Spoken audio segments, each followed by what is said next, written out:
Tehan, welcome to the program. Great to be with you, David. So the polls aren't getting any better for the Liberal Party. Do you just keep doing what you're doing, or does something need to change? No, we've got to make sure that we have a game plan. We've got to make sure that we've got a strategy, and we've got to stick to it. And that's what Angus Taylor has set up. He's given us the game plan in his budget in reply speech. He's basically outlined that we are a party of lower taxes. We're a party that wants to build more houses. We're a party that wants to put downward pressure on electricity. We're a party that wants to improve living standards in this country, because we've seen the biggest fall in living standards anywhere in the developed world. That's got to be the focus. Now, we've got to go out and sell that, as well as rebrand the Labor Party, because we've got a Prime Minister that lies to the Australian people. He did it before 2022 when he said energy prices would fall by $275. He did it before 2025 when he said he wouldn't change housing taxes, investment taxes, taxes on small business. And we've got to get out and show that he cannot be trusted. And I think that breach with the Australian people that was committed in this year's budget, that's going to have a very, very long tail. So if we can stick to our strategy and keep rebranding the Labor Party, then I think we can put a very coherent case to the Australian people at the next election. It sounds like your answer is to put more focus on Labor rather than yourselves. I understand that, but there is a lot David, no, that's not what I said, because I started very clearly by saying we've got to have our strategy and we've got to have our plan. And Angus Taylor laid that out, the start of that, in the budget and reply speech. And you have to admit that there has been, on very rare occasions, that an opposition leader in their first speech has laid out so much policy detail, and there's more to come on that. However, many of your colleagues are at odds over what to do about the fact that One Nation is just killing you guys in the polls. What do you think? Would you be part of a coalition government with One Nation? Well, David, what I want to be part of is a Liberal Party and a National Party that in coalition runs this country again. I'm sure that's the case, but the question is, would you be part of a coalition with One Nation, or is that a red line for you? Well, it's not even being talked about. I mean, you can answer the question, surely. Would you be part of it or not?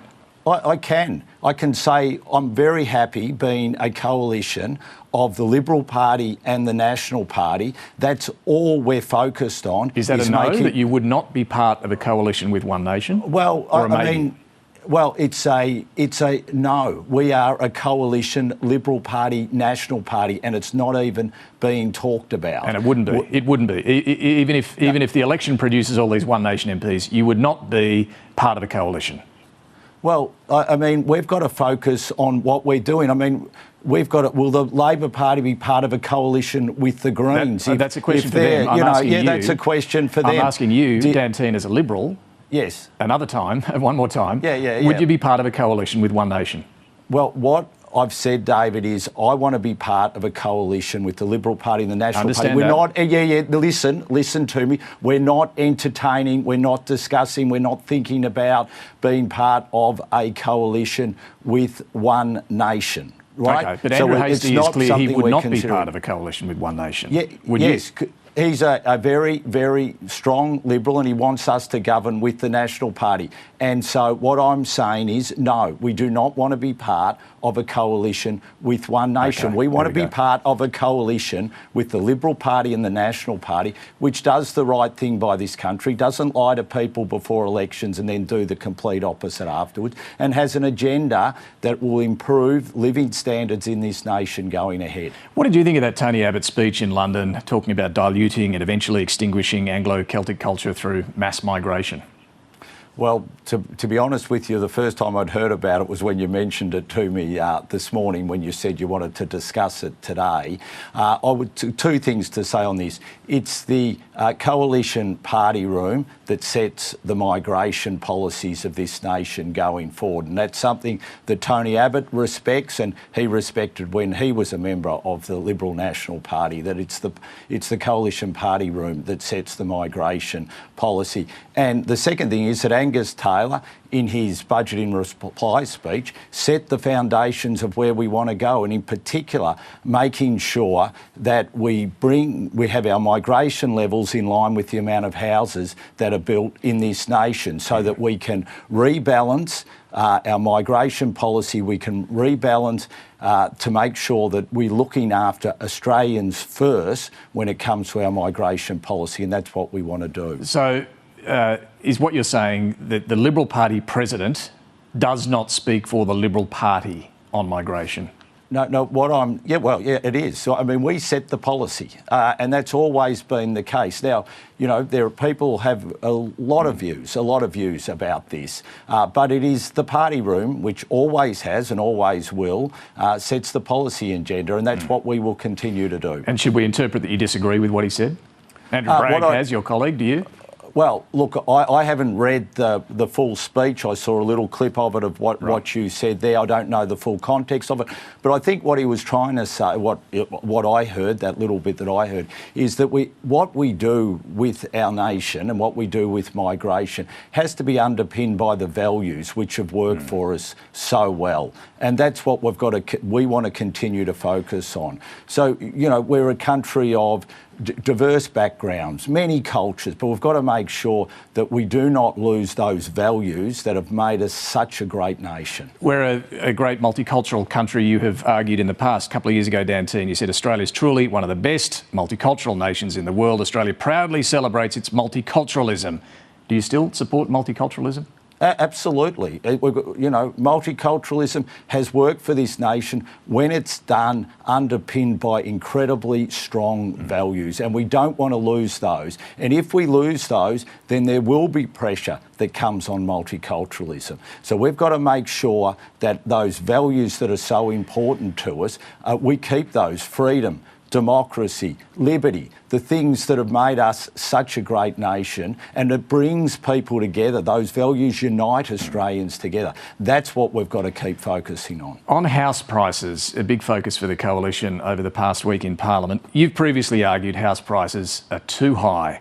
A couple of years ago you said prices were ridiculous, beyond the reach of Australians across the board.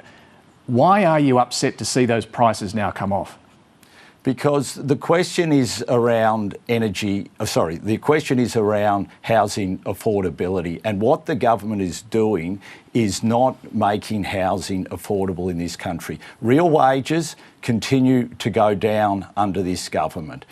Interest rates continue to go up, 15 interest rate rises. The number of houses being built, the budget has shown quite clearly that there's going to be a dip initially in the number of houses that are built. Now, how does that help housing affordability? But specifically on house prices, how can you criticise the government for having house prices be too high and then also criticise them when house prices fall? Well, because it's all about, as I've said, housing affordability. It's about people's ability to be able to afford to buy that house. And what we're seeing under this government, it's becoming further and further out of reach, because even though you're seeing a dip in housing prices, you're also seeing a dip in real wages.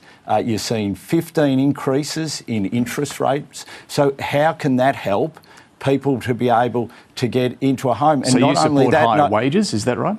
So, of course, not only that, David, what I'm saying is, if you have a look at what the government has done in this budget, first home buyers, and we saw Aussie Home Loans come out and say this, first home buyers are now not entering the market at the level that they were before the budget. Now, and that's even though the Prime Minister has been spruiking and saying that they are. The first data we've got on this shows even first home buyers aren't going into the market like they were. Would you completely restore property tax breaks for all investors?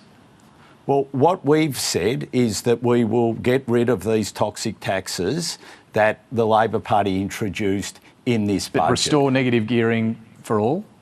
So we've said that we will restore all the changes that were made in this budget. We've been very clear about that. What would that do to house prices? What would that do to house prices? Well, it would give people the confidence to reinvest in the housing market again. It would see more homes being built, and it would enable people with that investment, with more homes, it would enable first home buyers and others to be able to get into the market. Let's turn to your portfolio, energy and emissions reduction. You've crunched the numbers to show how much household bills have risen under Labor. Have you come up with a plan yet to produce lower power prices? Yes, well, as you know, we've said that energy abundance will absolutely underpin everything that we do. So we will look to bring all sources of energy into the market, including we want to make sure that a part of that is nuclear energy. And, you know, you'll see that we're going to have next week the Prime Minister of India will be out here and he will be seeking more uranium from us. And the Prime Minister is going to be heralding how it's going to be a great deal that we'll be sending more uranium to India so they can have a civil nuclear industry that continues to grow. Meanwhile, we won't even allow it to be considered here. We want to get rid of net zero. We want to get rid of the safeguard mechanism. We want to make sure we broaden what happens with the capacity investment scheme, which is solely focused on wind, solar in this country. And we want to make sure that there's proper transparency in the energy market. So, for instance, the CSIRO, with their model that underpins what AEMO does, we want to make sure there's transparency around that. We want to make sure there's transparency when it comes to the capacity investment scheme, so we know how much money the government is spending when it comes to trying to promote its renewable. We want to have a look at what's happening with poles and wires in this country, because they are driving the prices of electricity bills up further. So all those things will be part of a suite of policies that we will announce. And of course, we've already announced some of them. Coming back to the question, though, it's about how you actually get prices to come down. Nuclear power is, we know, one of the most expensive forms of power generation. What would that do to power bills? Well, obviously, with a suite of energy abundance. So we're going to continue to sweat our coal assets, and we've seen the Queensland state government do that. Sorry, the question is, would nuclear be any cheaper or would it be more expensive? Well, if you have a look what's happening with the development of small modular reactors, micro reactors, in 10 years' time, absolutely they might be able to drive downward pressure on prices. They might be able to in 10 years' time. Yes, and in the meantime, it's a long time to wait. No, but I'm not saying that, David, because you'll also see what I'm saying also is we're going to put more, make sure we sweat the coal assets longer, like we're doing in Victoria, New South Wales and Queensland already. No, David, they're pretty expensive too, aren't they? I mean, AEMO, the market operator, makes it clear that more wind, solar and battery capacity in the system reduces reliance on higher cost coal and gas. Yeah. So you know how AEMO does this modelling? It's based on the government's objective. So their 82% renewable objective. So that's how they base their modelling. This goes to this whole point of transparency, David. Why won't we get proper transparency about what would be the lowest cost way to do this, putting aside those objectives of getting 82% renewable into the market? Do you want any new coal-fired power stations built? Well, we've said we'll be completely technology agnostic about it. So we want to get much more gas into the system. If people want to invest into coal, whether it be existing coal or, for instance, in Victoria, there's proposals for coal to liquids using the brown coal that we've got there, and that would be low emissions technology. But new coal-fired power stations included in that? Well, if there is a want from the private sector to invest in that, then there is no reason why we shouldn't do that. Because, David, and let me finish here, because it's a very important point. The new technology drives down emissions compared to the existing technology. It's pretty expensive, though, the new technology for coal, isn't it? Well, once again, you know, with all the developments which are taking place across the world to try and pursue energy abundance, this technology, the prices of it could come down. And what we're seeing is when it comes to the poles and wires, which you have to put in place to connect the renewables, it adds significantly to the cost. And that isn't considered in this holistic approach, which has said that that's why wind and solar is being, well, to be fair, cheaper. I think AEMO does include transmission costs. But just a final question, do you want to slow down the rollout of renewables, batteries? Well, what we want, first of all, is we want renewables in the right place. So we don't want this policy where you just literally walk over landholders to pursue this ideology. And we want to leave it to the market. We've said we will be absolutely technology agnostic when it comes to what's put in place, although we do want to make sure that renewables are in the right place. And you will see there's even the Greens former party members and leaders out saying that literally the environment is being steamrolled in this pursuit of rolling renewables out. Dan Tehan, we'll have to leave it there, but thanks for joining us this morning. Thanks, David. All right.